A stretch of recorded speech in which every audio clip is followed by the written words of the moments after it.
Welcome to Ghosts of Asia, where forgotten hallways remember your footsteps and shadows linger long after the lights go out. Here we speak in hushed voices of spirits that never left, of rituals buried beneath concrete, and of doors that should have never been opened.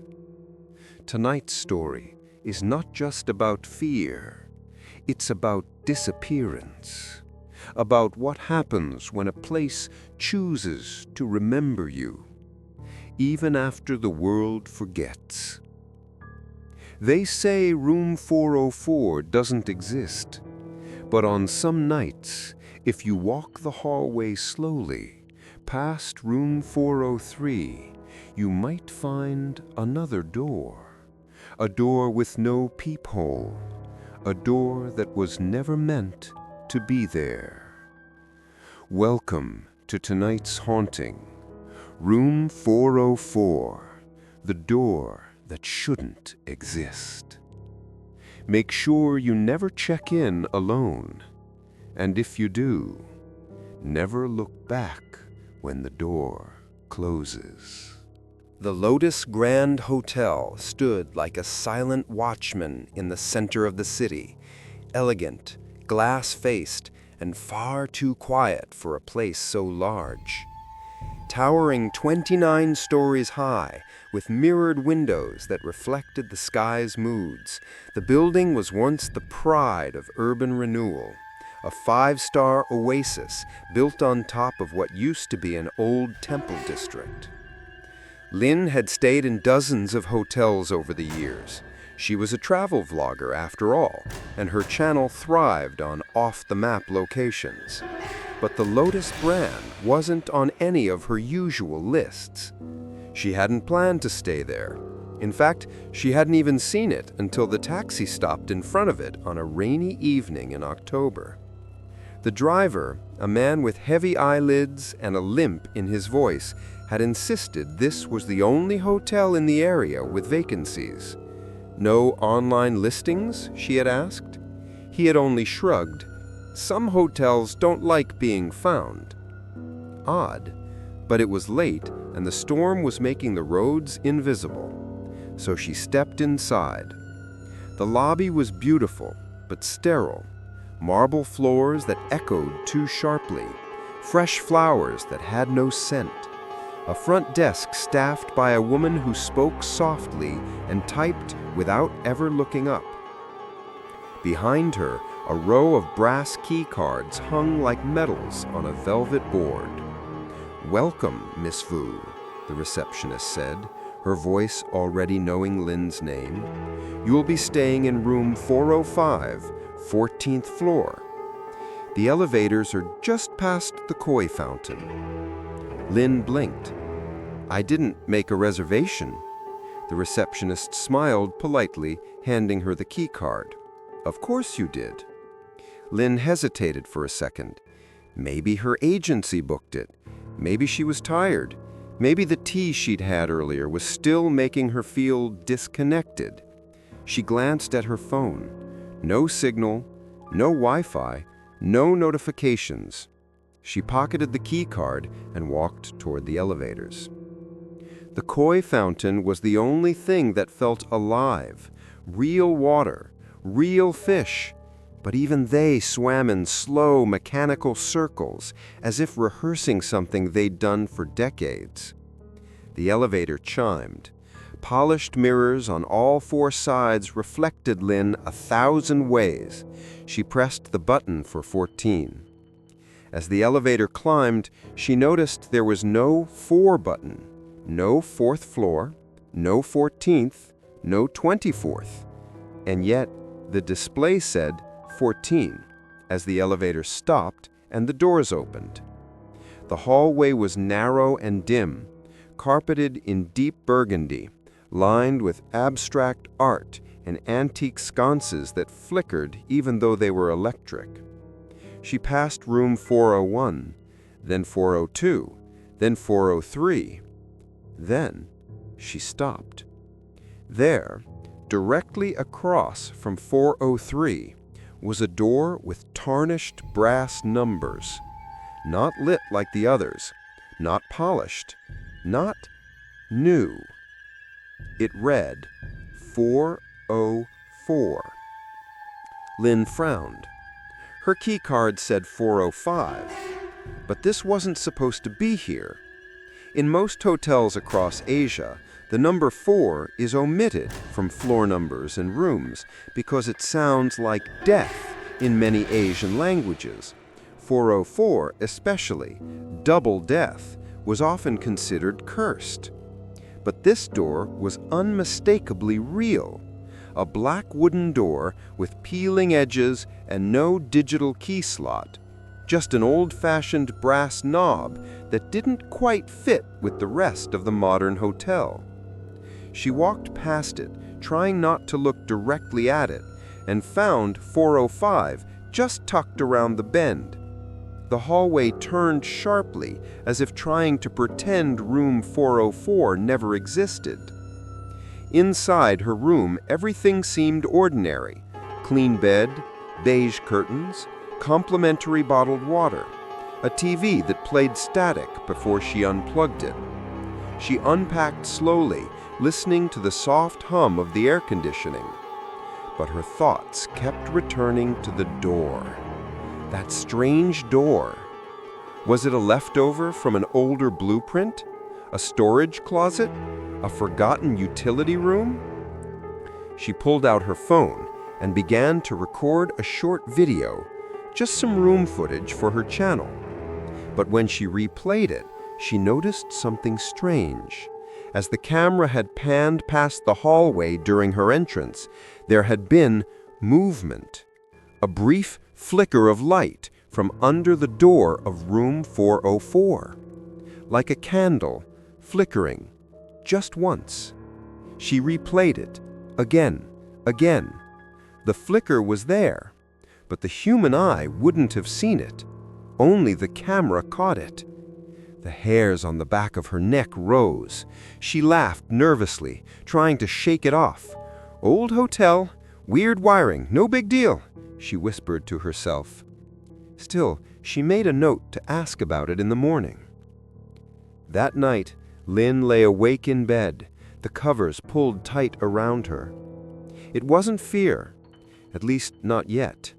It was unease, a stillness that didn't feel like sleep. At exactly 3:13 a.m., she awoke with a start. Not from a nightmare, not from a sound, but from silence. A sudden, hollow quiet, as though the air had stopped moving. And then, just barely, from behind the wall near the head of her bed, a slow, scratching sound, delicate, like fingernails. It came from the wall she shared with the room across the hall, the wall that adjoined room 404. She sat up in bed listening. It stopped. But then, she heard it again, not scratching this time. A whisper, a voice, far away but clear. Lynn. She froze. No one knew she was here. The voice came again, like a breath caught in an old vent. Come. The next sound was a soft click, like a door unlocking. Lynn sat still for what felt like hours. Eventually, morning came. When she stepped out into the hallway, eyes heavy from no sleep, she turned instinctively toward the door across from 403. It wasn't there. Where 404 had been, there was now nothing but a stretch of wall. Perfect wallpaper, seamless baseboards, as if no door had ever existed. When Ling went down to the lobby that morning, she still hadn't decided whether the night before had been real or some trick of exhaustion and half-dreams. The rain had stopped. Through the tall glass walls, the city looked awake and indifferent. People hurried past with umbrellas folded under their arms, unaware that a door had appeared and vanished just one floor above them. At the reception desk, the same woman from last night greeted her with the same practiced smile. "Did you sleep well, Miss Vu?" Ling hesitated. "Actually, there is something strange on my floor, across from room 403. The receptionist's fingers paused above the keyboard, though her smile didn't move. "There is no room across from 403, ma'am. The hall ends there." "I saw it. A door marked 404.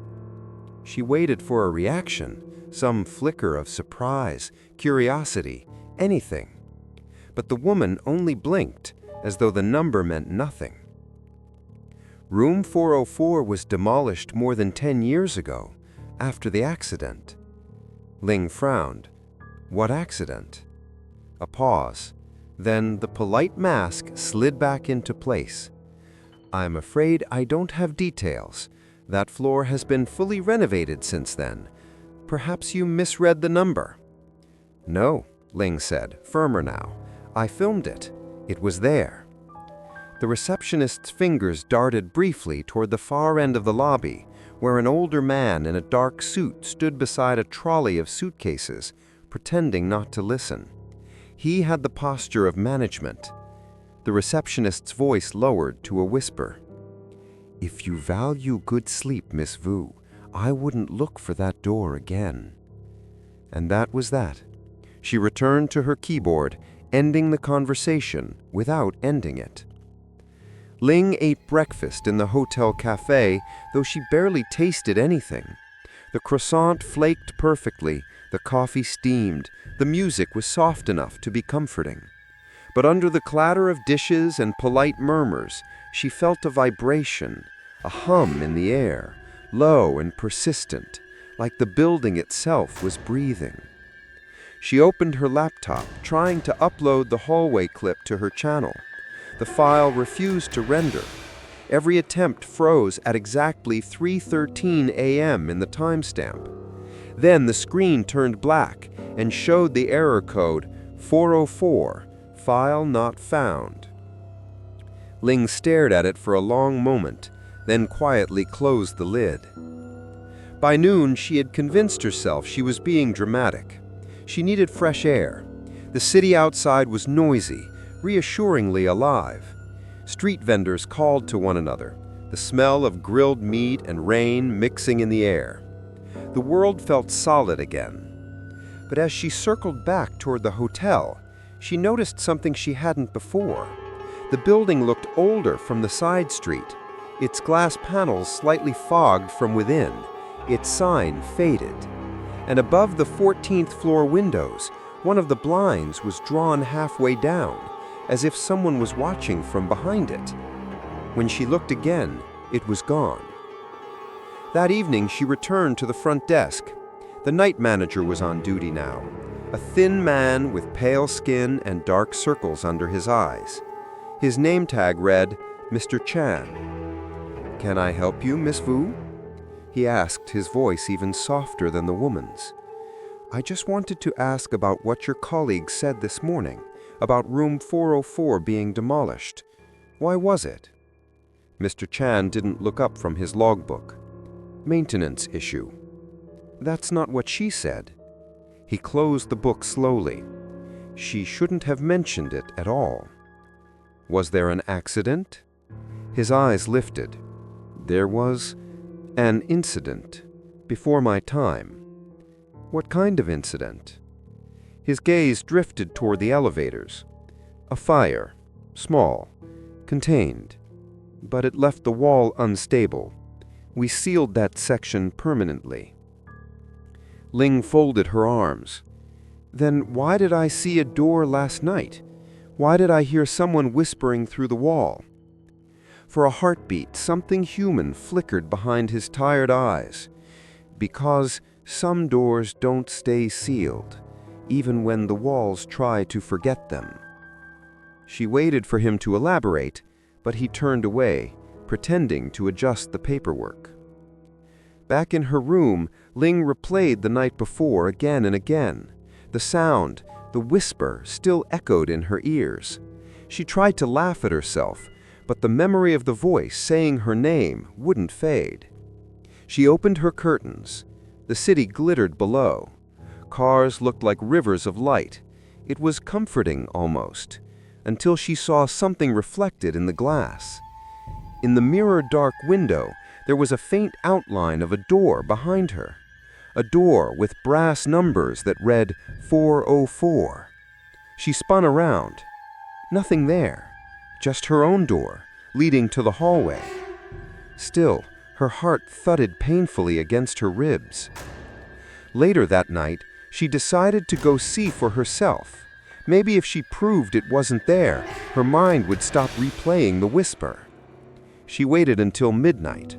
The hallway was empty, the air conditioner humming softly. She stepped out quietly, phone in hand, camera recording. Room 403. The wall beyond it. No door, no numbers. She let out a breath of relief, then turned to go back inside, and stopped. The sound of footsteps. Soft, bare, just behind her. She turned the camera toward the sound. Nothing. Then, a faint flicker on her phone screen. For a single frame, her camera caught something that wasn't visible to her eyes. A door, wooden, old, the brass numbers clear, 404. And behind it, a thin line of light glowed from underneath, as if someone inside was holding a candle. Her camera froze. The battery drained instantly. The light blinked once, twice, then black. When the corridor lights flickered back on, the door was gone again. Ling backed away slowly, whispering to herself to breathe. She almost ran into a housekeeping cart. A woman in a gray uniform stood there startled. Her name tag read Yuna. She looked maybe 50, her face tired, but kind. "You shouldn't walk here at night," Yuna said quietly. There was a door, right there, 404. Yuna's expression hardened. She looked around as if checking for cameras. Then she leaned in close. "They told us never to clean that room, never to mention it. It was sealed after the fire." "What happened?" Yuna's voice trembled slightly. "They found 2 guests inside, burned, but the fire never spread. It was like the flames were only for them. The room was locked from the inside." Ling felt her stomach twist. When was that? Before the hotel reopened, long time ago. But some nights, some of us still see smoke at the end of the hall. Yuna paused. "And sometimes, the bell rings." "What bell?" The cleaner's eyes darted upward. "You'll hear it if you stay too long." Before Ling could ask more, Yuna pushed her cart away quickly, disappearing around the corner as if she said too much. Back in her room, Ling locked the door twice. The hum of the air conditioner filled the silence. She lay awake again, staring at the red digits on the bedside clock. 3:12 a.m. The digits flickered. 3:13 a.m. Then she heard it then. A faint bell, soft and distant. 1 chime. 2. 3. Then the scratching began again, slow, deliberate, behind the wall. And beneath the whisper of her name, another voice joined in. Lower, male. Crying maybe, begging. She pressed her hands to her ears, tears burning her eyes. Outside her window, the city was silent. When she looked back at the wall, a line of black smoke seeped slowly from the electrical outlet, curling upward like fingers reaching for her. Morning sunlight bled weakly through the curtains, turning the air a sickly gold. Lin hadn't slept. She sat by the window with her camera in her lap, eyes rimmed red, waiting for the city to feel real again. But the hum of traffic below seemed distant, like sound traveling through water. Her walls were unmarked. The outlet was clean. No smoke, no whispers, no proof. And yet, the ringing still echoed faintly in her ears, soft as a memory she couldn't rewind.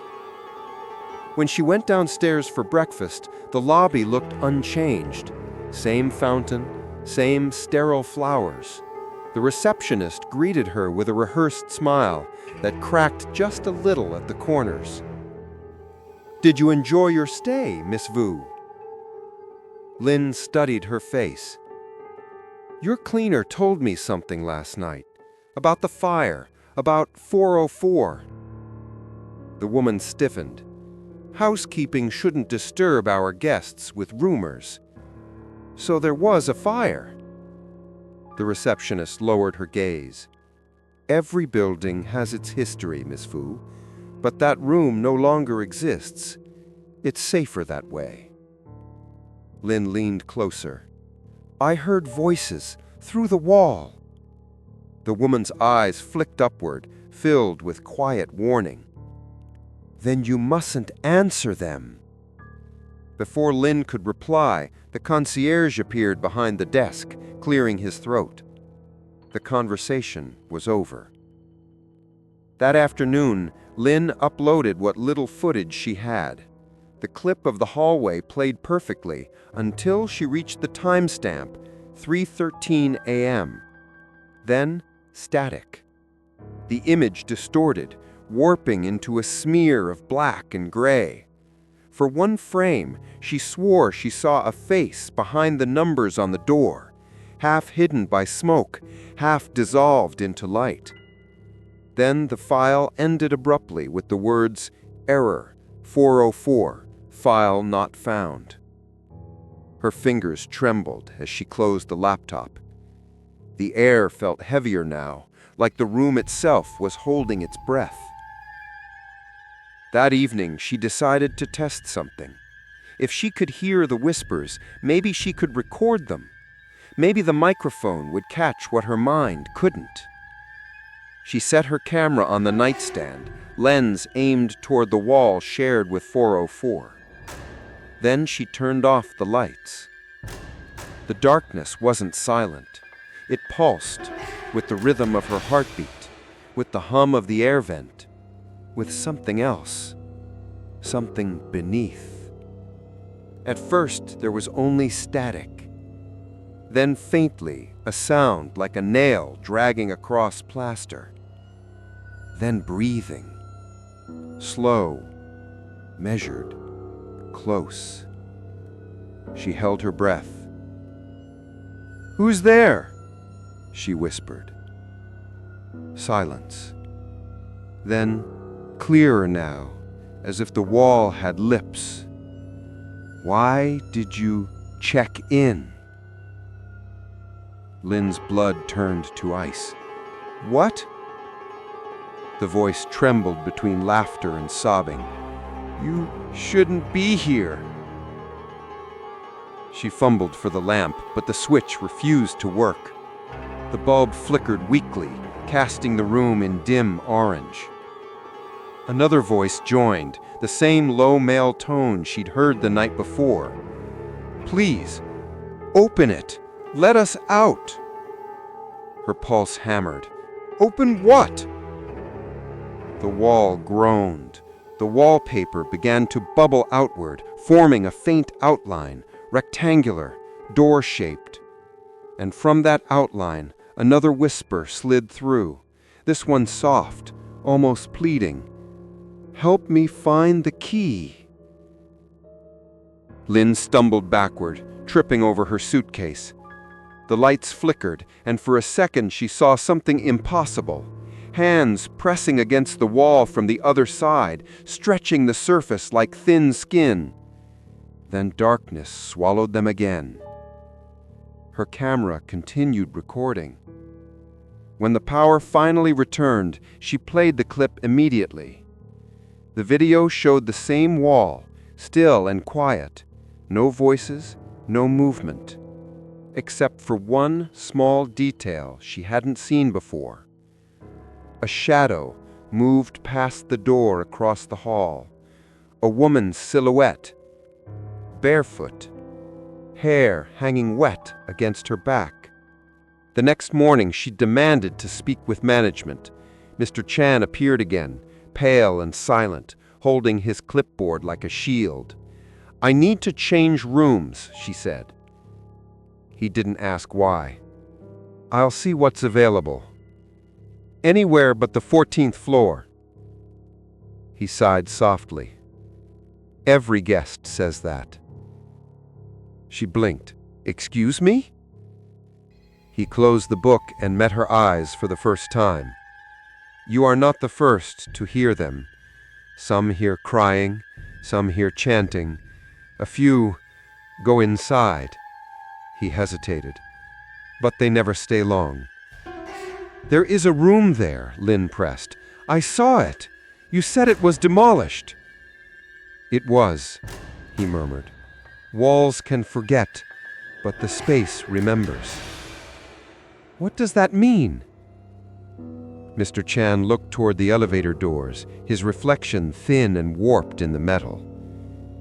"It means 404 was never built by the hotel. It was already here. We built around it." Before she could ask more, the elevator dinged and he stepped in, vanishing behind the closing doors. That night, Lynn dreamed of hallways. Endless corridors repeating themselves, each lined with numbered doors. 401, 402, 403, and at the end, a door slightly ajar, leaking faint orange light. 404. She could hear the bell again. 3 chimes. And from inside, a woman's voice calling softly, "Room 405, it's your turn." She woke gasping, heart pounding, her sheets damp with sweat. The clock on the nightstand read 3:13 a.m. A knock came from the wall. Not the door, the wall. 3 times, even, measured, certain. Then a whisper, barely audible, but right beside her ear, though she lay alone. "Check out." At dawn, the whisper stopped. The walls looked smooth again. Lynn stared at the blank wallpaper where the sound had come from, tracing the faint seam with her fingertips. She found something rough, something like ash, caught beneath the paint. When she looked closer, she saw tiny black lines, almost invisible, scrawled into the wall itself. They weren't cracks. They were names. Hundreds of them. And near the bottom, freshly carved into the paint, still faintly wet, Lin Wu.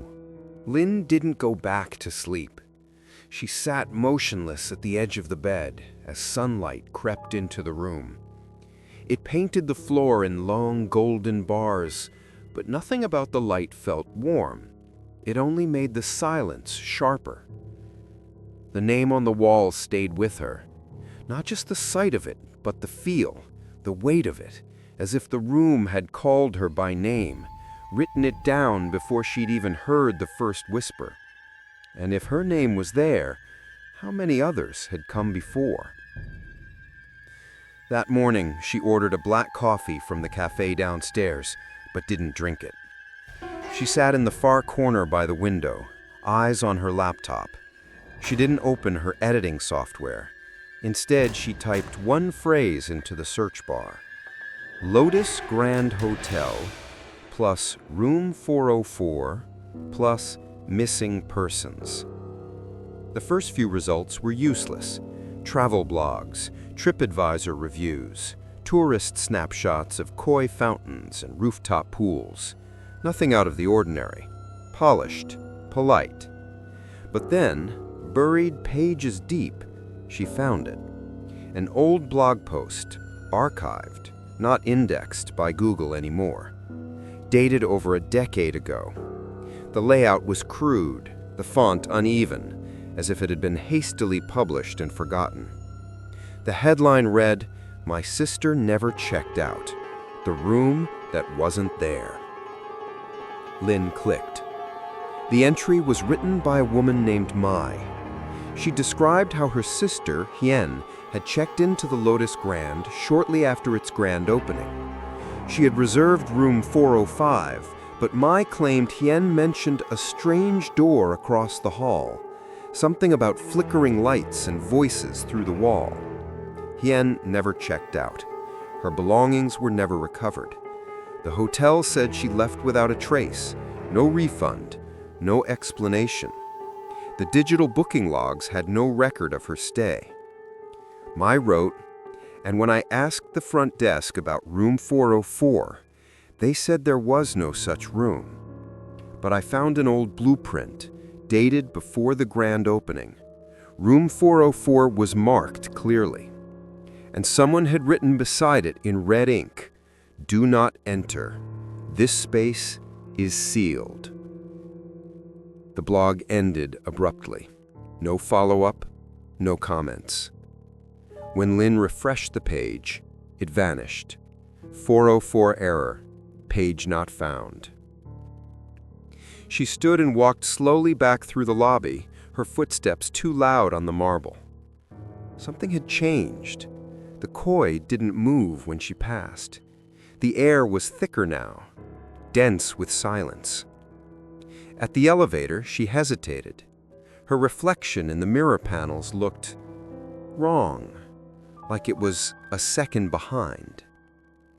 On the ride up, she noticed something she hadn't before, a plaque beside the emergency button, half covered in dust.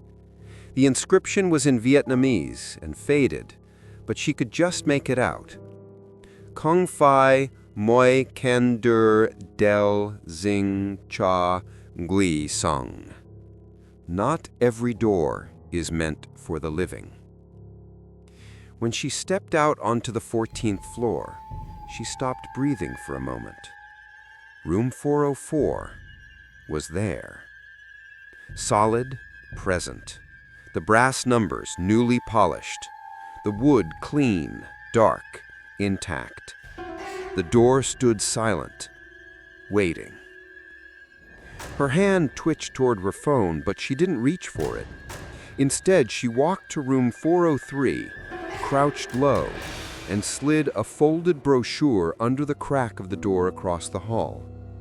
She waited. 10 seconds, 20.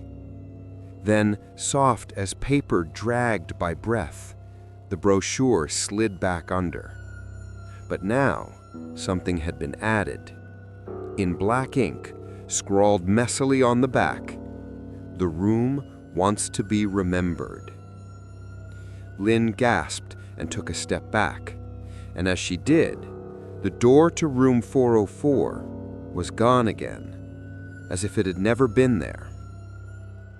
Shaken, she went to the business center and found an old concierge manning the desk, a former bellhop, judging by his uniform. He smiled politely. "Need help printing something?" She hesitated. "I'm looking for old records, guest lists, from when the hotel opened." The man's eyes narrowed. "Why?" "I think someone I know stayed here years ago, but there's no record of them checking out." The man looked around, then leaned in slightly. "You're not the first to ask that." Her heart thudded. "You've heard this before?" He nodded slowly. "Every few years, someone disappears. The hotel says they left early, but we never see them go." "Room 404?" she asked. The man's lips pressed into a tight line. They shouldn't have reopened that wing. After the fire, we begged them to leave it sealed. What was it before? She asked. Not a hotel, he said softly. This land belonged to a monastery. Room 404 sits on what used to be the guest chamber where offerings for the dead were prepared. There were rituals, prayers, ceremonies to call wandering spirits back to peace. But then they built this hotel over it and forgot the rituals. Wishy whispered, and the spirits didn't leave? He nodded once, eyes heavy with knowing. They stayed hungry. Back in her room, she opened the minibar and took out a small bottle of water, but her hands were shaking too much to open it. She looked in the mirror above the sink. There was something faint on her collarbone, a mark, a smudge, like soot. She rubbed at it. It didn't fade.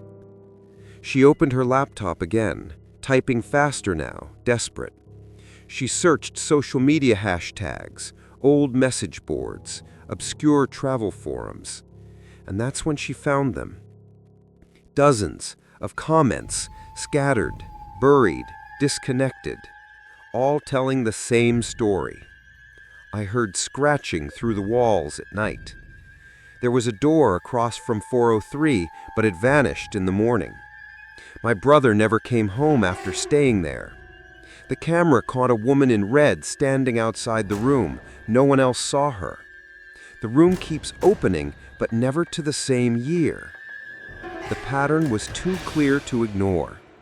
Guests had been disappearing for years, all from the same hallway, all after hearing whispers, all after seeing a door that shouldn't exist.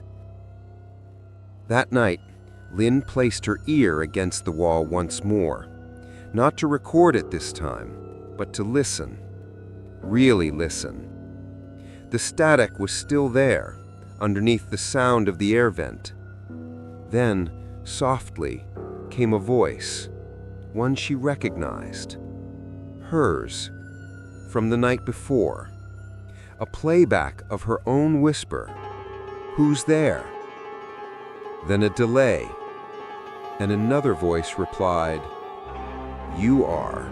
By the fifth day, Lynn was no longer sure what time meant. Her nights were fragmented. She would wake up without knowing when she fell asleep. Her dreams and reality blurred at the edges. Sometimes she would find the curtains open when she swore she had closed them. Sometimes the hallway outside would feel longer than before, stretching just a little too far into shadows that didn't belong in daylight. She had stopped asking the staff for help. They looked at her differently now, eyes flicking away when she passed, mouths tightening as if they could hear the whispers following her down the hall. Except for one person, Mr. Chan, the night manager. That evening, just after 11 p.m., she waited in the empty lobby until he appeared. He moved like he always did, quietly, deliberately. His suit was always pressed, his name tag always straight. But tonight, Lynn saw something behind his eyes she hadn't seen before. Fatigue. Not the kind that sleep cures, the kind that comes from carrying something too long. Mr. Chan, she said, stepping into his path. He stopped, but didn't speak. I need to talk to you, not as staff to guest, as two people who know something is wrong with this place. His jaw tightened. His fingers flexed around the folder he carried. I can't help you, he said softly. You already have, Lynn replied. You told me once the room wasn't built by the hotel, that it was already here. He looked past her, toward the fountain. The koi didn't move. Then, slowly, he nodded. Come with me. They didn't take the elevator. Instead, Mr. Chan led her through a narrow back hallway she hadn't seen before, behind the laundry room, past a rusted service lift, and through a locked maintenance door. Inside was a stairwell, cold, concrete, smelling faintly of old smoke. They walked down instead of up, floor by floor, until the air felt heavy with silence. At last, he stopped at a landing with no floor number. The wall here had been painted over multiple times, but Lin could still make out faded lines beneath the layers. Painted letters, Vietnamese, Chinese, Thai. Words written like warnings. This room has no future. This door must not be remembered. The guest must not return. Mr. Chan turned to her. His voice was barely over a whisper. This was the foundation, before the hotel was built. What was it? Lin asked. A temple, a rest house for monks and travelers. But there was one room that was never used, one room reserved only for the dead.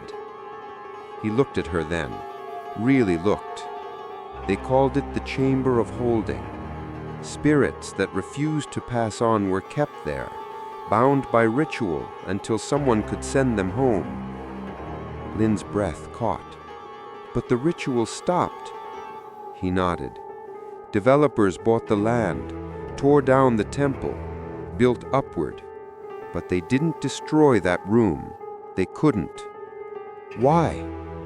Because it isn't made of bricks. It's a space, a place that remembers. He stepped closer to the wall, pressing his palm against the paint. It keeps rebuilding itself. Every time we seal it, it reappears, always on the 4th floor, always across from 403. Even if we renumber the floors, it knows. Lin felt cold sinking into her chest. The guests who disappear, do you ever find them? No, he whispered. Not really. Not really? Sometimes we hear their voices, in the walls, asking to come home. Back in the lobby, Mr. Chan poured them both tea from a black ceramic pot. He sat stiffly in one of the lounge chairs, as if even resting was a burden. There was a woman, he said, years ago, a journalist, like you. I'm not a journalist. He smiled faintly. You ask the same way. She checked into 405, same as you. Asked about 404, heard the whispers, went looking for the source. What happened? We found her phone outside the room one morning. The footage on it was distorted, like the light bent wrong inside the lens. Her voice was the last thing recorded. I think the room is remembering me. Lin asked for the footage. He said it was gone. The hotel deleted it, buried it, threatened him to stay quiet. But you're still here, she said. I have nowhere else to go, he murmured. The room, it doesn't let go of people who get too close. Lin understood then. Mr. Chan wasn't just afraid of room 404. He was bound to it. Why does it come at 3:13 a.m.? Mr. Chan hesitated. In Buddhist folklore, 3 a.m. is when the soul is weakest, but 3:13, that's a corruption, a perversion of that hour.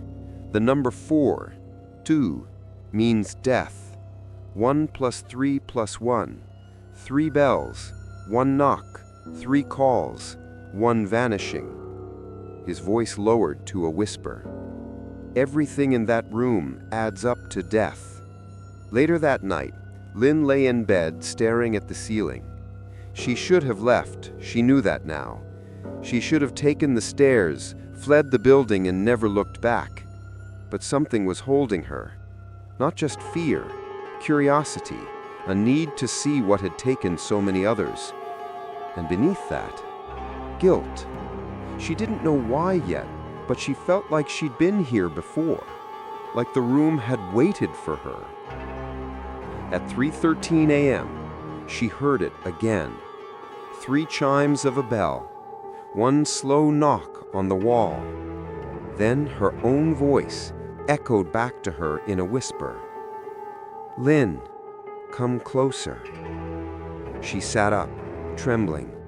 The wall opposite the bed began to ripple, faint distortions like heat rising from pavement. Then slowly the wallpaper peeled away, revealing beneath it a door, old, black, burnt at the edges.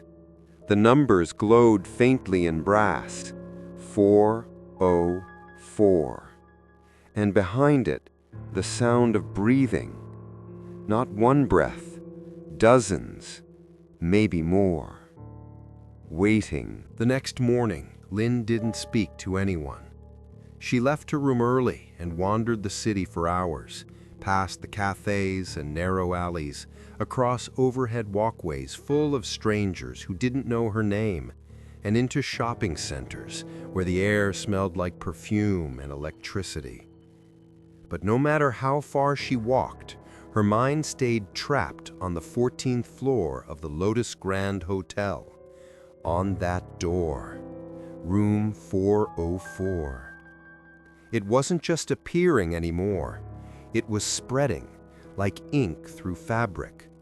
The longer she stayed, the more she felt it inside her, in her bones, like her name had been written on the wall, not just to mark her, but to pull her in.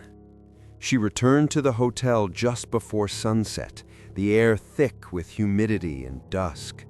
Her key card trembled slightly in her hand as she stepped into the elevator. She pressed the button for the 14th floor. Nothing. The light didn't come on. She pressed it again. Still nothing. Then, just as she began to reach for the front desk phone to report it, the elevator moved on its own. It began to climb, one floor at a time, but the numbers were wrong. 3, 5, 9, 2, 7. Out of order, out of sequence, looping back and forth like a wheel that had come loose from time. When it finally stopped, the doors opened to a hallway she didn't recognize. It looked like the 14th floor, but slightly older. The wallpaper was torn in places. The carpet had water stains. The light fixtures flickered as if caught in a storm she couldn't hear. And yet, there were the same numbers. 401, 402, 403, and then again. Always. She stepped out. The hallway curved now. It hadn't curved before. The geometry of the place had changed, subtly but undeniably. As she moved past 404 and turned the corner toward what should have been room 405, she was back at 401. She turned around, retraced her steps. 401, 402, 403, 404. Turn. Her breath caught. The hallway was looping. Panic set in slowly. She turned again, faster this time, jogging past each door. Turn. She did it again, and again, and again. The hotel floor folded in on itself like an infinite hallway trapped in a spiral. No windows, no fire exits, no end. And every time she passed room 404, the door looked slightly different, sometimes darker, sometimes older. Once, the doorknob turned slightly as she passed, as if someone inside had tried to follow. She stopped in front of it on the 7th loop. The air smelled faintly of incense and damp wood. Her camera was still slung around her neck, its battery flashing low but still working. She lifted it slowly, pointing it toward the door. In the viewfinder, the hallway changed. Gone was the carpet. Gone were the light fixtures. In their place, old stone walls, darkened by soot, floorboards that groaned beneath invisible weight. Candles lined the walls in the footage, hundreds of them.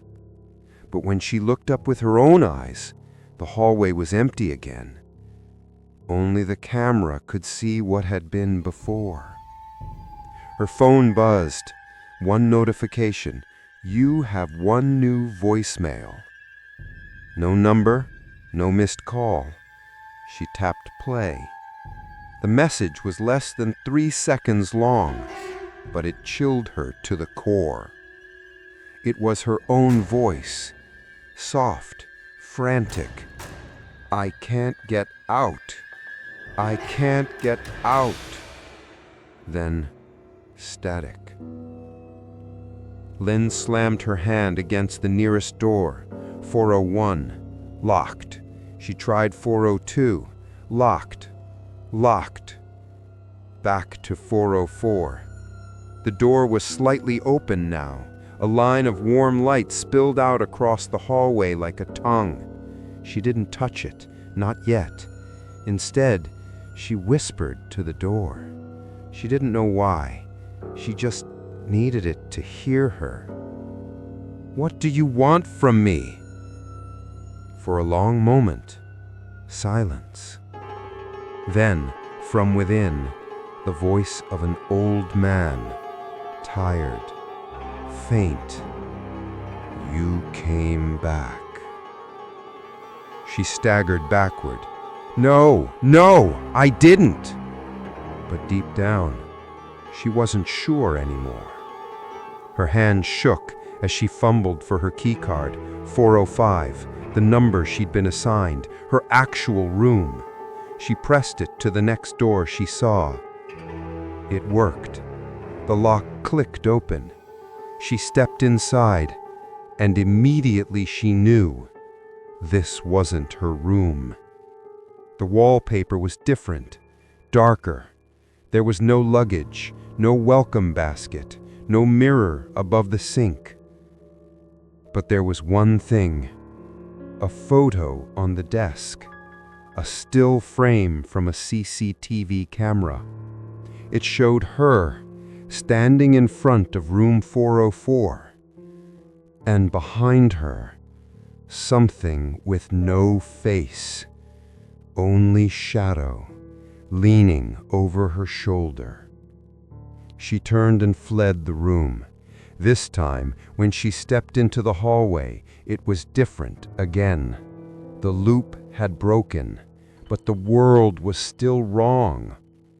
There was no elevator now, only stairs leading down, down, down. She descended blindly, heart pounding. When she finally reached a landing, she saw a plaque on the wall, blackened, barely legible. Rest House of the Forgotten. Do not stay beyond sundown. Someone had scratched a name beneath it in crude letters. Lynn V. She backed away. Behind her, a bell rang.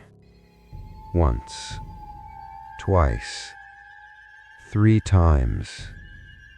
Then silence. And then a creak. The unmistakable sound of a door slowly opening. She turned. Room 404 stood before her again. No matter how far she ran, it always found her. Lynn didn't remember getting back to her room. Her shoes were damp. Her shirt smelled faintly of incense. The camera battery was dead, though she had no memory of filming anything. Her hands were streaked with dust, her fingertips raw, as if she'd been clawing at something in the dark. But the door behind her was locked. She was safe. For now. Or at least, she told herself that. The digital clock beside her bed blinked 3:12 a.m., the moment before the moment. She stared at it, breath caught in her throat, waiting for the number to change. 3:13 a.m. And then, nothing. No whisper, no bell, no knock. Only a soft, unfamiliar sound. The ding of the elevator. She moved toward the door and placed her ear to it. The hallway was silent, but not still. Something was moving outside. Soft steps, bare feet brushing across carpet. She opened the pee-hole slowly. There was no one there, just the corridor, empty and dim. But when she blinked, she saw it, just for a fraction of a second, a flash of color. Red. She opened the door. The hallway was colder now. Her breath fogged faintly in front of her mouth, though the air conditioner wasn't running. She stepped out, her camera once again recording, now freshly charged. She walked toward the elevator. No sound, no movement. Until she turned, looked back, and saw her. At the far end of the hallway, standing barefoot in front of room 404. A woman. Her hair long and tangled, soaking wet as if she had just climbed out of a river. Her dress was red, vivid, ceremonial, the kind worn at weddings or funerals. She stood completely still, arms at her sides, head slightly tilted. Lynn raised the camera slowly. Through the lens, the hallway blurred, distorted, the colors deepened, the walls looked damp, like they were bleeding through their paint. And the woman in red. She raised one hand and pointed, not at Lynn, at the camera. The screen went black, battery dead. Again. Lynn lowered the lens, heart hammering. The woman was gone. Only the door remained. Room 404, closed, silent, but somehow expectant. She turned and hurried back to her room. But something was wrong. The hallway had changed again. There was no 405, only room 403. And beyond that, the corridor ended in a wall. She spun around. The elevator had vanished. The lights flickered. And then she heard it. A squelching sound behind her. Water.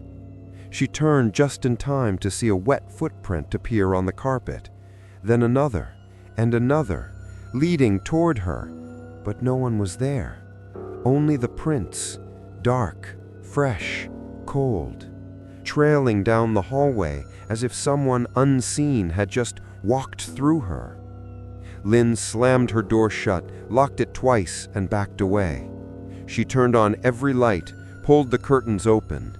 The city still glowed outside, but in the reflection of the glass, she wasn't alone. Behind her stood the woman in red, not moving, just watching. Her eyes were dark, her mouth sealed shut with thread, lips pulled tight like an old ritual meant to silence the dead. Lynn spun around. There was no one there. But when she looked back at the window, the woman was gone from the reflection, too. She collapsed onto the floor, sobbing silently into her hands. The carpet beneath her knees felt strange, damp. She looked down. A red thread lay coiled beneath her palms. She picked it up. It smelled of smoke and salt, and it was warm, still pulsing faintly. The next day, she asked the front desk if they had CCTV footage of the hallway. She told them she thought someone had been wandering the floor. Mr. Chan looked at her with tired eyes. "We don't keep hallway footage past 24 hours. "But it's only been hours," Lynn said. Mr. Chan hesitated, then quietly whispered, "Some footage disappears faster." She went to the security room herself. The guard didn't stop her. He barely looked up. She fast-forwarded to the previous night, camera 14F, hallway outside 405. She watched as the timestamp rolled to 3:13 a.m. Lynn appeared, stepping into the frame, holding her camera. She watched herself walk down the hallway, pause, look toward the door. Then, on the screen, something else appeared. The woman in red, standing behind her, just a few feet back. But Lynn didn't react, didn't turn, didn't even notice. She was completely unaware. On the screen, the woman in red raised her hand and reached toward Lynn's neck. The screen flickered, and then cut to black. Lynn sat frozen in the chair. The security guard glanced at the screen. "Must be a glitch," he muttered. She stood slowly, turned to leave, but paused at the door. "If she wasn't a ghost?" The guard blinked. "What do you mean?" "What if she was a guest?" Later that night, back in her room, Lynn unfolded her notebook and began writing names. Hien, Mai, the journalist, the blogger. Disappeared. All of them. All linked to room 404. But there was one name she couldn't find. No record, no article. Only one clue. A red wedding dress and a face that never showed in the mirror. That night, Lynn woke again at 3:13 a.m.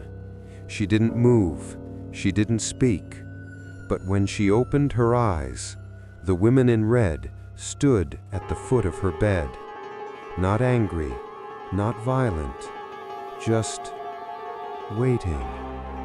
Her eyes were hollow, her skin wet and gray, and her lips were no longer sewn shut. They parted slowly, and she whispered, "You forgot me." Morning came, but it didn't feel like morning. The sunlight outside Lynn's window was pale and colorless, like light leaking through water. Every reflection in the glass carried a shadow half a second late, almost human, almost her. She packed her camera, laptop, and notepad into her bag, determined to leave the Lotus Grand before night returned. But when she reached the lobby, the revolving doors wouldn't move. The motor whirred softly, turning halfway, then freezing. Mr. Chan stood nearby, watching her. "You can check out tomorrow," he said. "System's down today." Lynn forced a laugh. "You mean the doors are haunted now too?" He didn't smile. "Sometimes it's the building that decides." She walked past him toward the archives room behind reception, a small glass office filled with old ledgers and folders stacked like mausoleums of paper. The door wasn't locked. No one stopped her. Inside, the air was stale and heavy with the smell of dust and toner. She began searching through the guest logs, the early years first, the years before the fire. Her fingers traced rows of names, check-in dates, signatures in blue ink, all neat, all official, until she found a page that wasn't like the others. The paper was darker, stained at the edges. Someone had written on it in pencil instead of pen. The top of the page read simply, "Room 404, Special Entry." Below it, a list of names, 27 in total, each with a date beside it, each missing a checkout time. She scanned them quickly. Tourists, businessmen, a travel writer, an actress, and there, the last one, Vu Lin, 405, cross-reference entry. Her breath caught. Her name was already written there, dated 3 days ago. "Looking for someone?" The voice startled her. It was the receptionist, the same woman who had smiled so politely that first night, but now her face was pale under the fluorescent lights, her lips dry and cracked. "I'm verifying records," she said quickly, closing the ledger. "There's an error." The woman stepped closer. "No error. The logs are complete." "How can they be? You have people listed who never checked out." The woman's eyes flicked toward the hallway beyond the glass. "Everyone checks out, just not always here." Lynn frowned. "What does that mean?" The woman leaned closer, voice lowering to a tremor. "It means some guests stay where they belong." Lynn left the office shaking. She went to the service elevator, the one the cleaners used. Its buttons were worn and labeled with old fading numbers. She pressed B2, the lowest level. The lift descended with a groan. When the doors opened, the air was cool and damp. A row of storage rooms lined the corridor, metal doors, all unmarked. She followed the sound of dripping water until she found one slightly ajar. Inside, shelves of old hotel memorabilia stood in darkness, burnt picture frames, cracked mirrors, yellowing newspapers. And in the far corner, an old sign, blackened with soot. She wiped away the dust. "Room 404. Do not use." Her flashlight caught something behind the sign, a door half buried behind wooden boards. Someone had nailed it shut, but the nails were rusted, and the boards looked recent. She stepped closer. Her phone buzzed in her pocket. No caller ID. She answered without thinking. "Hello?" For a moment there was nothing, then a whisper. "You're already on the list." The call ended. She backed away. Her foot struck something on the floor, a stack of dusty boxes labeled Archive C. She knelt down and opened one. Inside were guest registration forms, handwritten, old. Many had been singed around the edges. Each form listed a room number, a name, and a signature. The first was dated 2007, the last 2023. Her fingers trembled as she flipped through them. Every few pages, the same strange note appeared in the margin. Transfer to 404. Void. And beside it, a symbol she didn't recognize, an ancient character painted in faded red ink. It looked like a gate or a mouth. Swallowing. A faint clang echoed through the corridor behind her. Lynn turned. The elevator doors were open again, but the lights inside were red. She stepped closer and saw the floor indicator above the door flickering rapidly. 13, 14, 13, 14, over and over. Then the bell rang. 3 times. The doors slid open wider. And inside the elevator, there was a single object on the floor. A guest ledger, open to the last page. Her name glowed faintly in the dim light, freshly written, the ink still wet. And beneath it, a signature, not hers. She stumbled backward, heart pounding, until she hit the far wall. The lights above her began to dim, one by one, until only the red glow from the elevator remained.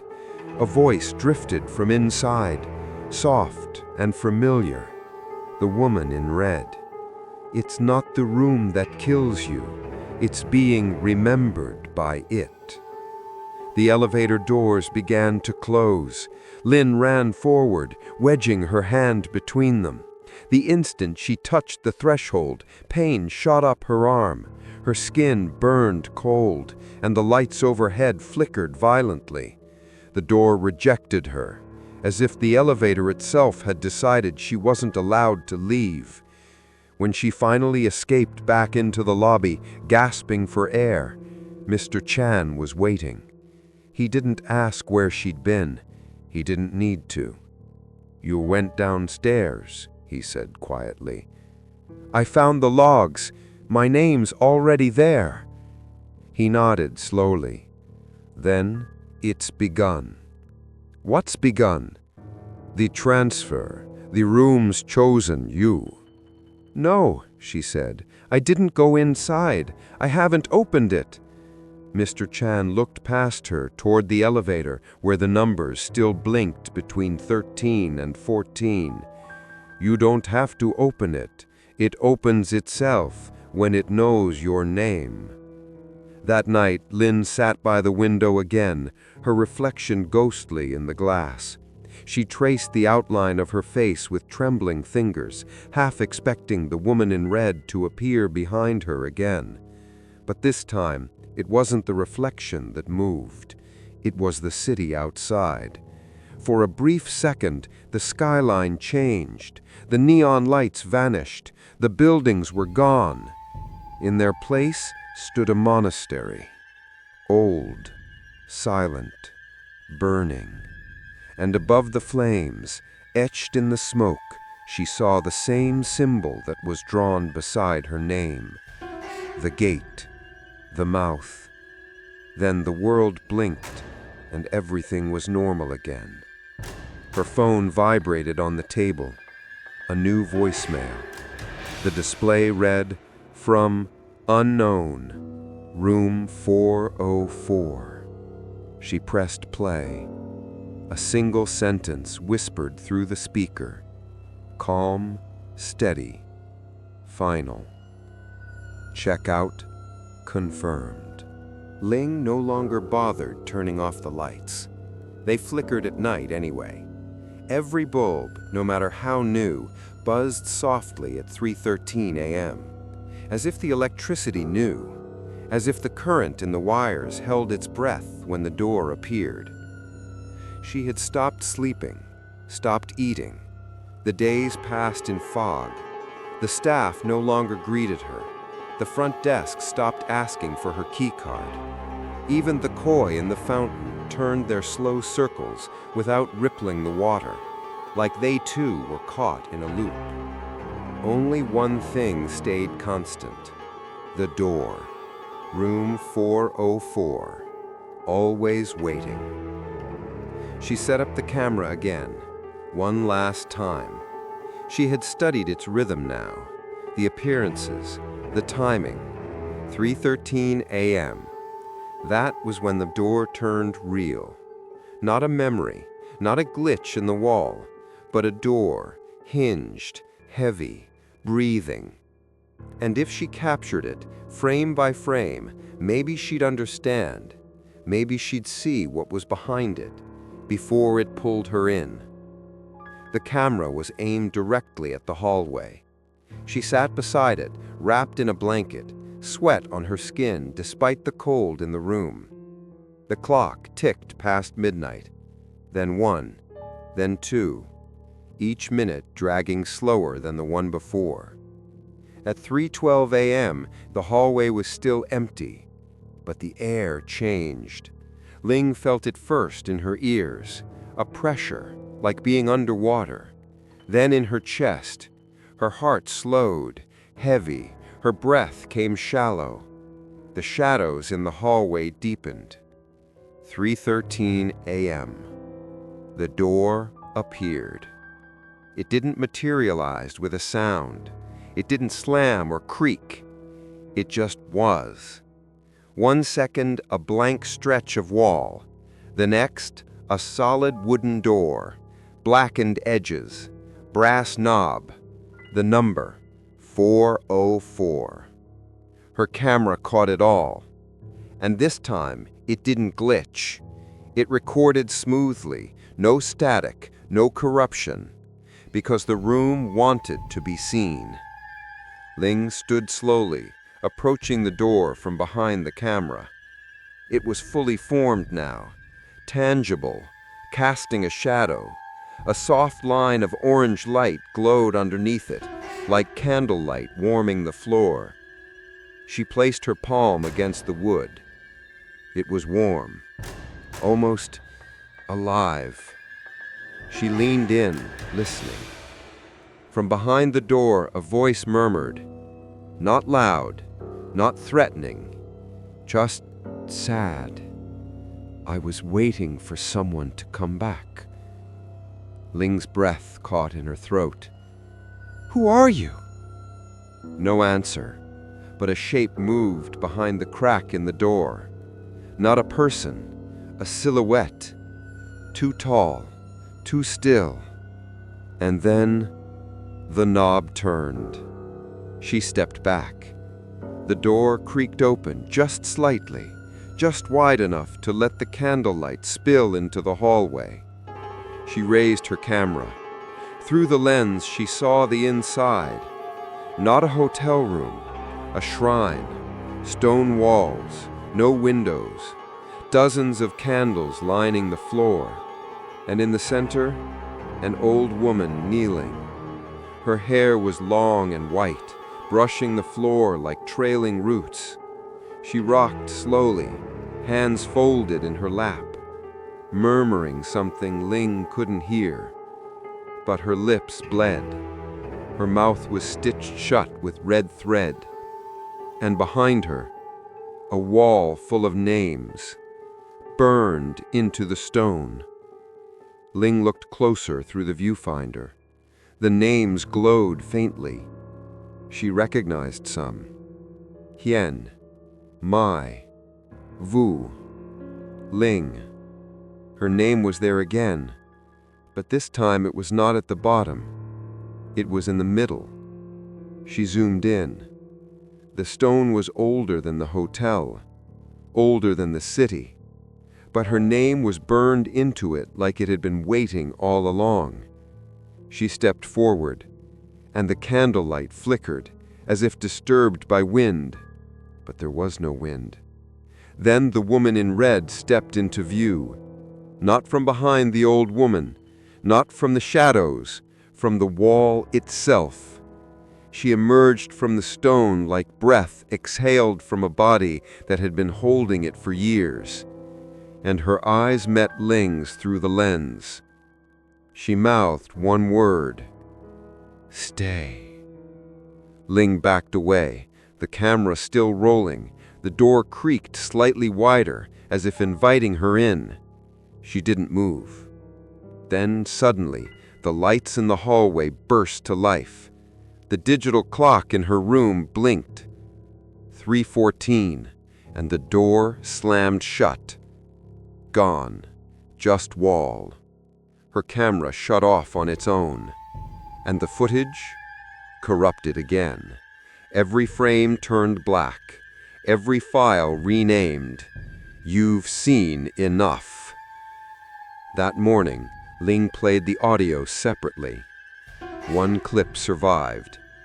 10 seconds of clear sound. Her own voice whispering, "This isn't a room. It's a memory." And then another voice answered her, older, male, familiar. Memories don't forget, even if you do. She went to Mr. Chan that afternoon. "I saw inside. There was a shrine." He nodded once, as if he'd expected this moment. Some people say it was a monk's final chamber. Others believe it was a burial room, a vessel for souls who were never claimed. "Why is my name in there?" Because the room doesn't record who enters. It records who belongs. That night, Ling didn't try to record it. She sat in the hallway instead, outside room 404, waiting. At 3:13 a.m., the door appeared. This time, it was already open, and from within came a voice, clear and broken, layered with all the others she'd heard. "Not every guest checks in, but every soul eventually returns." Lynn didn't remember standing up. She didn't remember walking forward. But the moment her foot crossed the threshold of room 404, the air changed, heavier, still, like time had paused to watch her. The door creaked softly behind her, but didn't close. It didn't need to. She was already inside. The room was dark, not pitch black, but dim, like the inside of a temple lit only by memory. Candles lined the walls, hundreds of them, each flickering low, their flames swaying as if disturbed by breath or prayer. The air smelled of old incense and something older still, something earthy and bitter, like rain-soaked ash. Her footsteps made no sound. The floor beneath her was not carpeted, but stone, smooth, cold, etched. She looked down. The entire floor was engraved with symbols, ancient, unfamiliar. Circles within circles, characters crossed with bones. Some of them she recognized from the guest logs, others older. They pulsed faintly, like veins. In the center of the room was the shrine. Not decorative, not ornamental, a structure built of stacked bricks, some blackened by fire, others crumbling from age. And kneeling before it, still, silent, was the woman. The same woman who had followed Lynn in dreams, in mirrors, in whispers. The red dress now torn and scorched at the edges, her hands pressed together in prayer, her face bowed low. And above her, the wall of names, dozens of them, hundreds of them, burned into the stone. No pattern, no order, but all familiar, all chosen. Lynn's name sat among them, not scratched in, carved, as if it had been part of the stone since the beginning. She stepped closer. The candlelight flickered in response. The woman's head slowly lifted. Her mouth was still sewn shut, but her eyes screamed.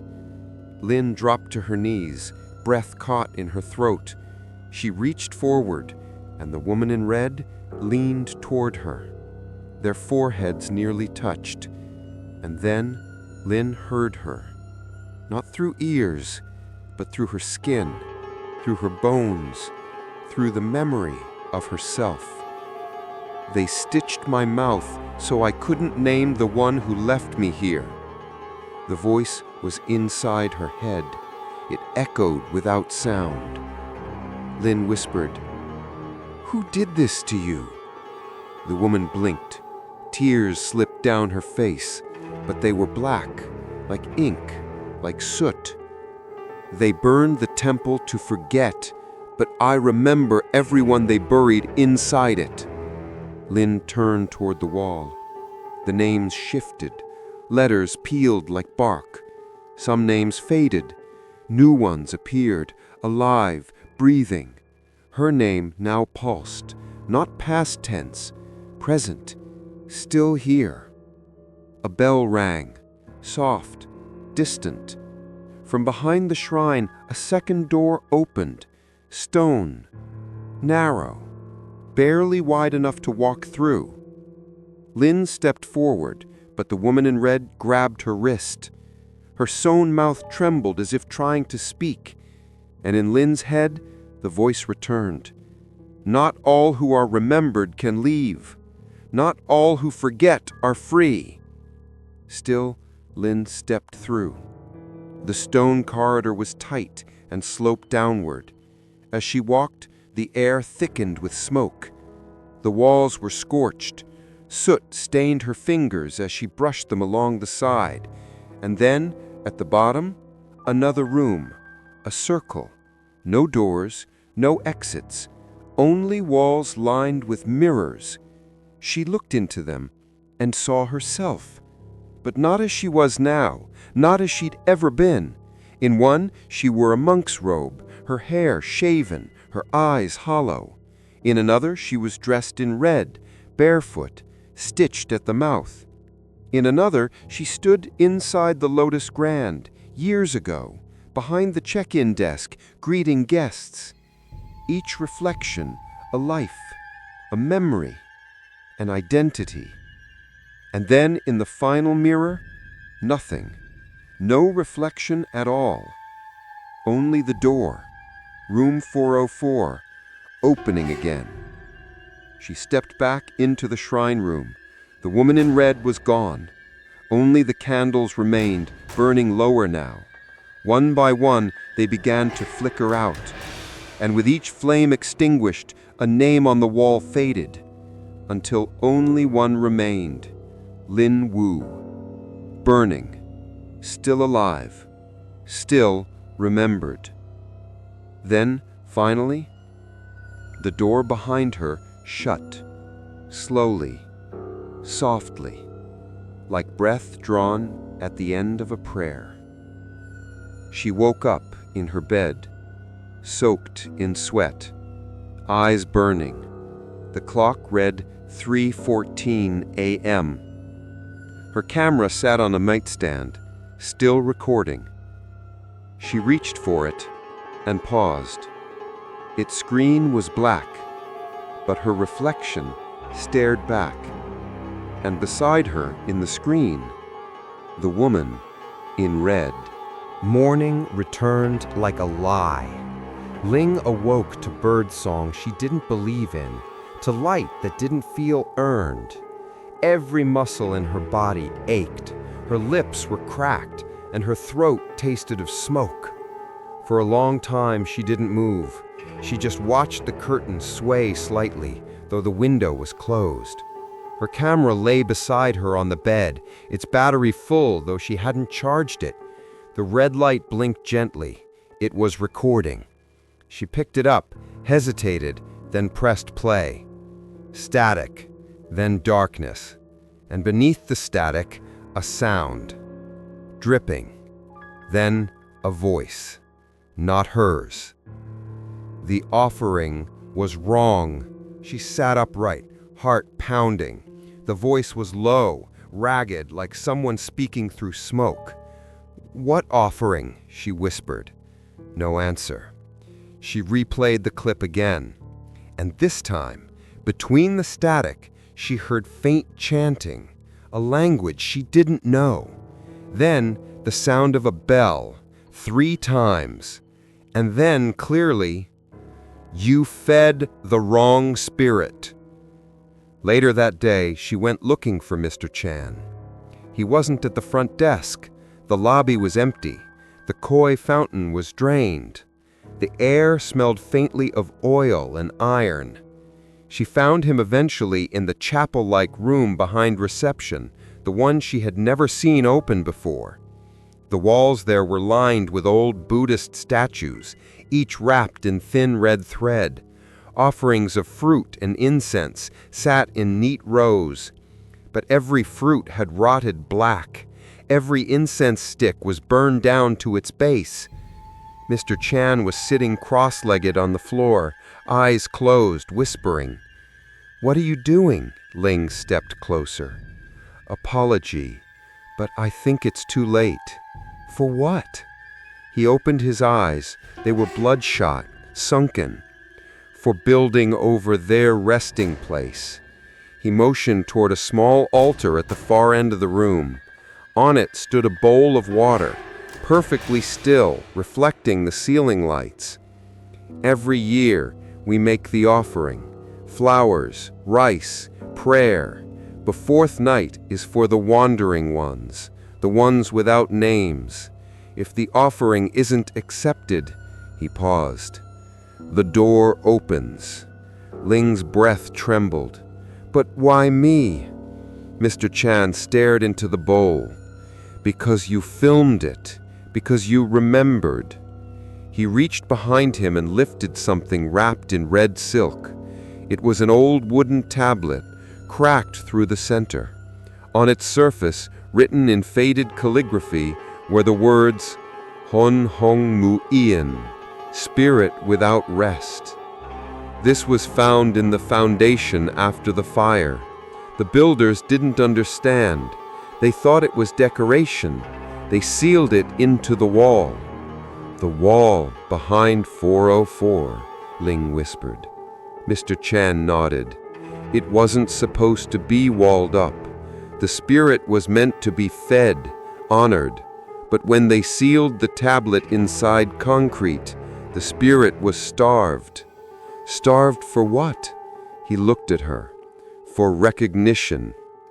That night, Ling carried the tablet up to the 14th floor. She didn't tell Mr. Chan.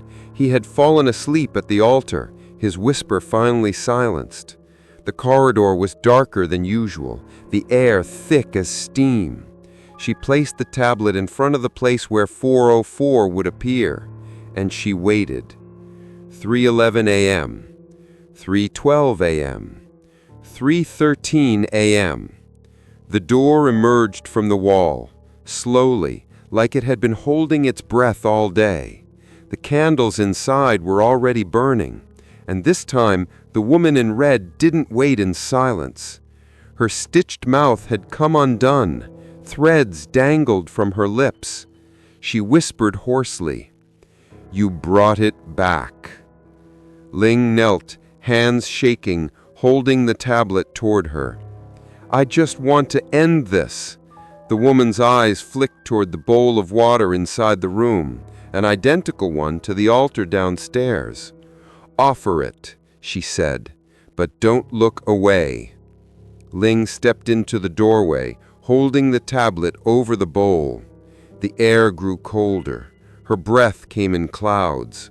The water began to ripple, and beneath its surface, faces appeared, dozens of them, pressed against the glassy surface from below. Their mouths opened in silent screams, their eyes wide and pleading.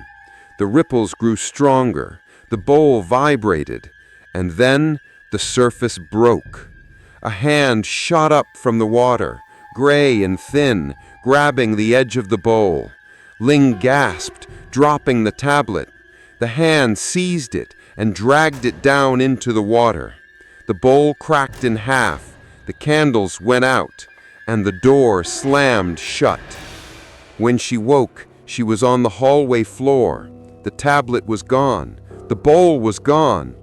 Only one thing remained, a piece of thread, red, soaked dark with water, wrapped around her wrist. She staggered back to the lobby. The lights there flickered violently, the walls breathing with heat.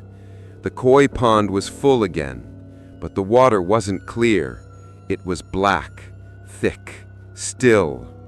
Something floated just beneath the surface, half submerged. It was Mr. Chan. His eyes were open, and from his mouth hung the same red thread. Behind the reception desk, the computer screens all blinked the same message. Offering declined. And beneath it, a single new line appeared, typed by no one. Next guest in line, Wu Ling. That night, Ling didn't fight the dreams. She let them come. In them, she stood once more before the door, holding a candle. The woman in red smiled.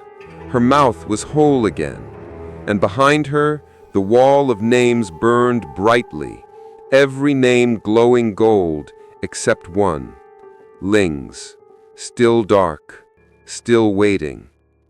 It's not enough to offer. You must be offered. Ling stopped leaving the 14th floor.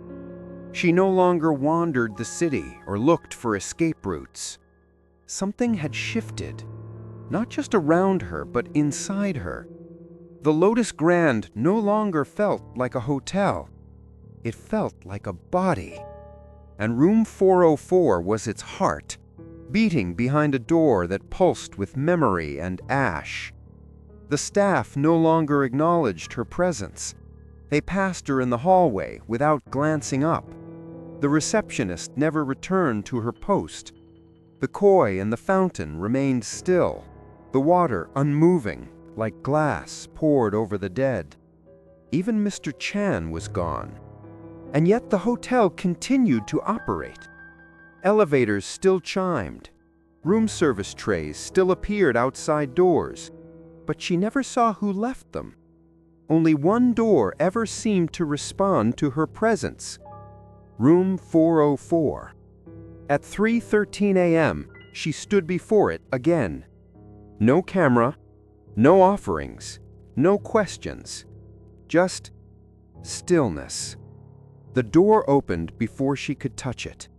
And this time, it wasn't candlelight that spilled into the hallway. It was smoke. Thick, heavy, blue-gray like the color of lungs that had forgotten how to breathe. She stepped inside, and the door did not close. The shrine was gone. The candles were gone. The woman in red was gone. Only a hallway remained, narrow and endless, carved from stone and shadow. It led downward, lit by flickering torches that hadn't been touched in decades. As she walked, names lined the walls, etched deep into the rock. Some she recognized. Some were too eroded to read. But one name repeated every few meters. Wu Ling. Again and again, as if the tunnel were curling around her identity, as if it had always belonged to her. The hallway ended at a chamber, octagonal, vast, humming with silence. At its center stood a pillar of stone. Upon it, a mirror, tall, cracked, framed in gold leaf that had mostly flaked away. She stepped toward it. The reflection wasn't hers, not fully. It was her face, but older, weathered, eyes hollow, mouth closed. And behind her in the reflection, a group of people, standing still, watching her. Dozens of them, some in suits, some in robes, some barefoot, faces streaked with soot. They were all the guests who had gone missing. She turned. They weren't there. Only the empty chamber. But when she looked back at the mirror, they were closer. Their faces clearer. Each one with the same expression. Not anger. Not sorrow. Recognition. A voice whispered from behind the glass. It was male, calm, gentle. "We stayed too long." Ling whispered, "Why can't you leave?"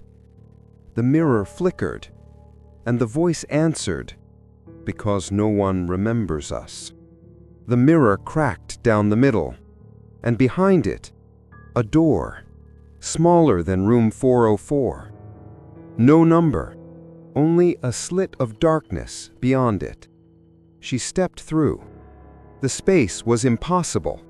Walls curved in all directions, covered in faded hotel wallpaper that peeled in rhythmic waves. She was inside the memory of the hotel, not the structure. The smell of flowers long since dead, the of electricity no longer wired, and a sound, soft, repetitive. The bell, ringing, over and over, like a call left unanswered. And then she saw them, the guests, trapped in rooms that didn't exist, behind doors with no handles, their hands pressed against the glass, eyes wide, mouths forming words she couldn't hear. Each one stuck mid-action, pouring tea, putting on shoes, typing into vanished laptops, living the last moments before they disappeared. In one room she saw Hien, smiling at her reflection, fixing her earrings. In another, Mai, crying silently into a phone that had no signal. And in one near the end, Mr. Chan, sitting behind a desk, looking directly at her. He raised a hand, pressed his palm to the glass, and mouthed a word. "Leave." She turned and ran. The hallway bent and stretched beneath her feet. Every step felt like it took her nowhere. But behind her, the lights began to go out one by one, and the rooms vanished until one remained. Room 404. Waiting. She stood in front of it, gasping. For a moment, she hesitated. But then, the door opened. Inside was her own hotel room, exactly as it had been on the first night. Her suitcase still packed, the bed untouched. A soft breeze stirred the curtains. Had it all been a dream? A haunting? A story told inside a story? She stepped in, sat on the bed. The clock blinked. 3:14 a.m. 1 minute past the time the door had opened. And outside, silence. Then, knocking. From the mirror. 3 soft knocks. And when she turned, her reflection no longer matched her movements. It stayed sitting as she stood, and then smiled.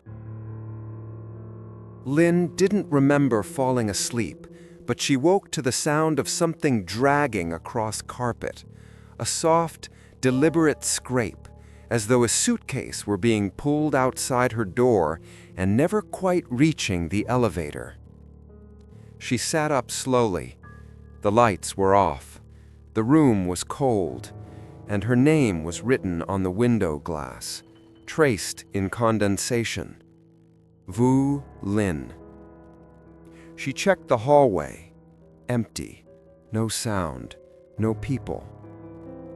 But outside room 404, something had changed. The door was gone again. Not sealed, not vanished, just open. The frame was there, black and burned.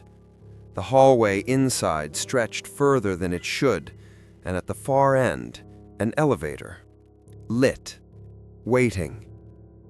She stepped through the doorway and walked toward it, each footstep muffled, each light overhead buzzing like it was remembering something.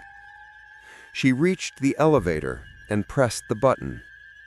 It opened instantly. Inside, nothing. No floor buttons, no panel, just a single handwritten sign taped to the wall. Guest checkout, final floor. No number, no direction, just the implication of descent. She stepped inside. The doors closed without a sound, and the elevator began to move. It went down, past the lobby, past the basement, past anything marked on the hotel blueprint. No lights indicated where she was going, only the low hum of descent. And then a chime, soft, 3 tones. The doors slid open. She stepped out into a hallway not built for guests. The wallpaper here peeled in long curls. The carpet was soaked through like it had never dried from a flood long ago. And the air, thick with something that wasn't dust or mold. It was memory, pressed into the walls, stuck between time. She walked slowly, passing doors with no numbers. Some were ajar, others locked from the inside. She peeked into one. A man sat in a chair, unmoving, facing a TV that played static. His mouth was open, but no sound came. His eyes followed her as she walked on. She passed another room. A woman stood at a mirror, brushing hair that was no longer there. Her scalp was scarred. She smiled at Lynn through the glass and kept brushing. The comb scraped against bone. At the end of the corridor, she found a reception desk, dust-covered. A bell sat on top. She rang it, one soft chime, and from behind the desk, a figure rose. Not Mr. Chan, not anyone she'd seen before. It was her, herself, but not alive. Her skin pale, her eyes dull, her smile practiced. "Welcome to the forgotten floor," the figure said. "Do you have your checkout card?" Lynn whispered, "I never checked in." The figure nodded once. Most don't, but the room remembers, and it keeps a record. The desk drawer slid open by itself. Inside, a stack of cards, all blank, except the one on top. Her name, Vu Lin. Check-in date, 5 days ago. Check-out, pending. Lin reached for the card, but the floor beneath her shifted. The hallway began to dissolve, walls bleeding into shadow. Behind her, the doors creaked open, one by one. From each, a whisper. Dozens of voices calling out. Not screaming, not threatening, just lonely. "I was supposed to leave. I missed my bus. My mother's waiting. I didn't pack. I didn't mean to stay. Please, let me check out." Lynn turned in a slow circle. The voices merged into one hum of forgotten goodbyes. The floor gave way. She fell. Not fast, not violently, just downward.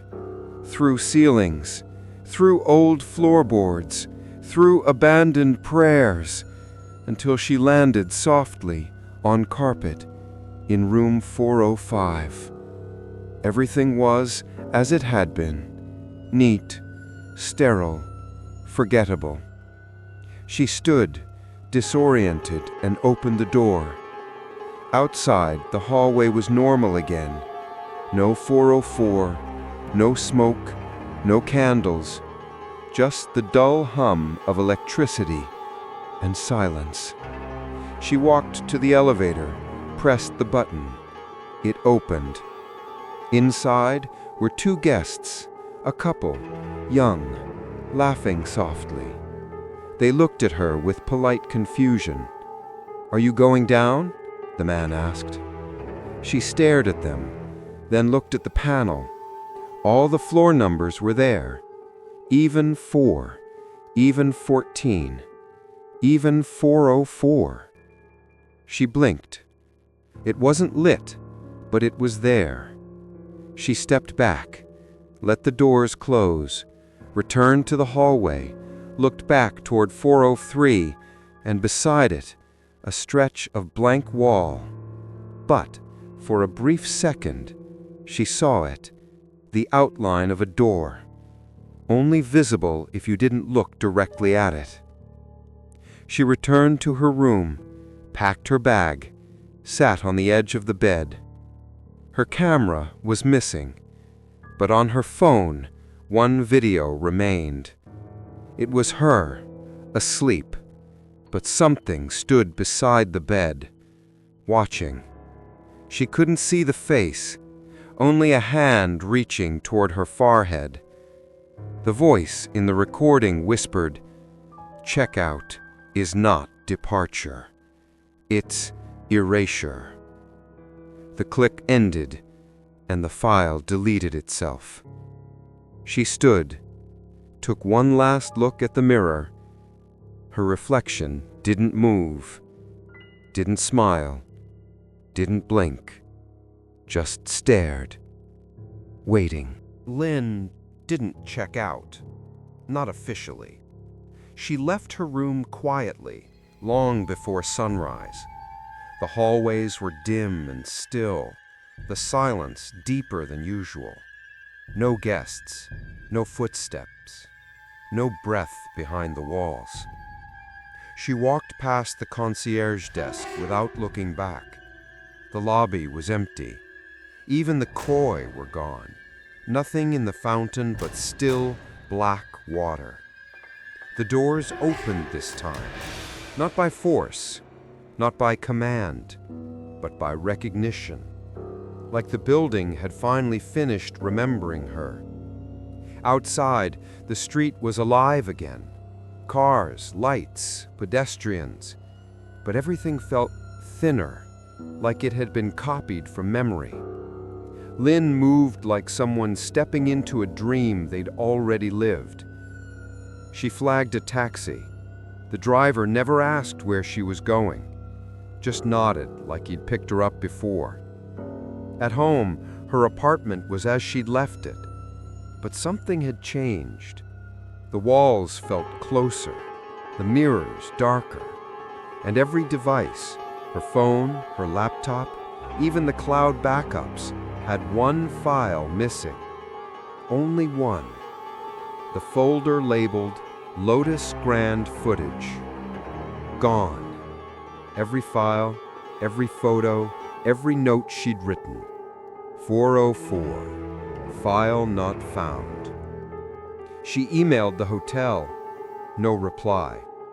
She called the main desk. The line was disconnected. She checked their website.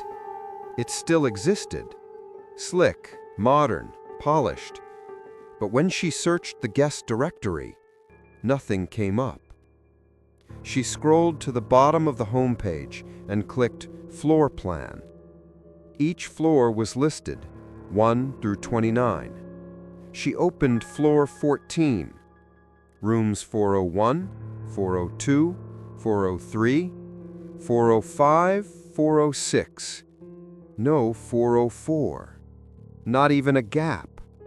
The file name of the map?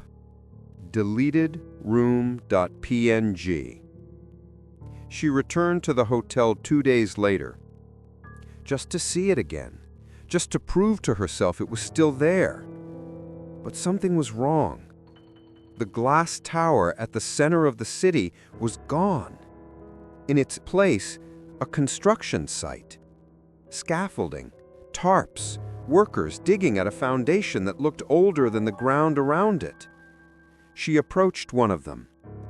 "What happened to the hotel?" she asked. The man frowned. "Hotel?" "The Lotus Grand." He laughed. "That building was demolished years ago. Unsafe foundation. They never opened."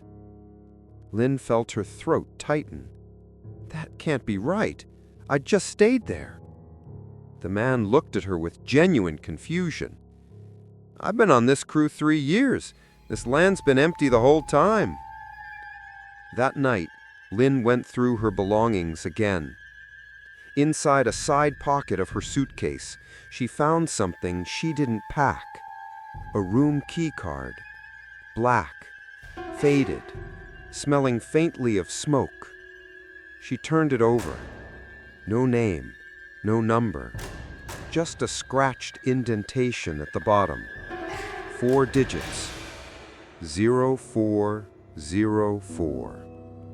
She threw it away, burned it, watched it crack and curl into ash in the sink.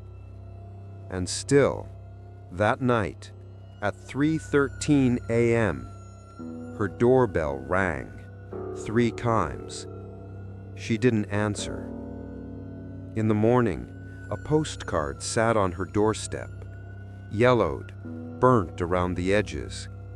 It showed the Lotus Grand Hotel, pristine and new. On the back, "Thank you for staying. You are always welcome to return." The stamp was dated 1997. The signature? Vu Lin, her own handwriting. She tried to ignore it, to bury it, but each week the signs returned.